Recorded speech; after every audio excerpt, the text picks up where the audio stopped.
आइए, नवोदय विद्यालय का सीरीज है। देखिए, निम्नलिखित में से किस संख्या का बोध होता है। 2003 में यह प्रश्न पूछे हुए हैं। ये दे रखा है प्रश्न और ये है आपका ऑप्शन। ये कहता है 7 पर गुने 10 पर पावर 3 जोड़ 4 गुने 10 पर पावर 2 जोड़ 0 गुने 10 पर पावर 1 जोड़ 5 गुने 10 पर पावर 0। इसी को हल करना है। 10 पर पावर 0 को हम ऊपर में लिख देते हैं, दिखाई देगा।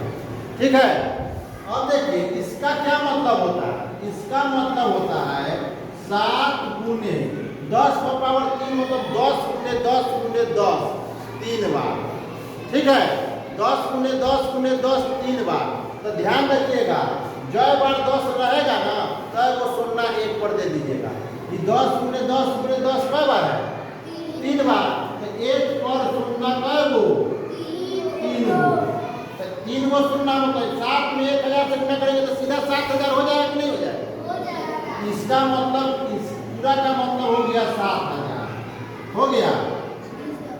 उसी तरह से 4 पर 10 गुने 10 माने 10 पर 2 गो शून्य और 2 गो शून्य से 4 में गुणा करेंगे तो 4 में 10 पर 2 गो शून्य से गुणा करेंगे तो 400 नहीं हो जाएगा।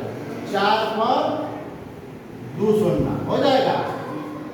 ठीक है, इसका मतलब दोनों में आप 0 से गुणा कीजिएगा तो कितना हो जाएगा? 0।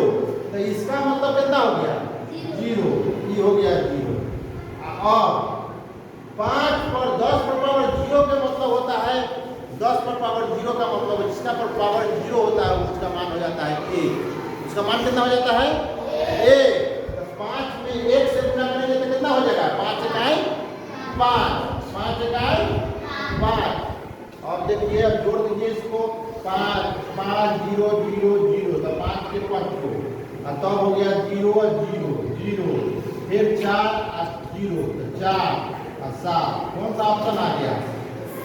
ऑप्शन आ गया 7 4 0 5 7 4। ऑप्शन नंबर 3 इसका सही आंसर है।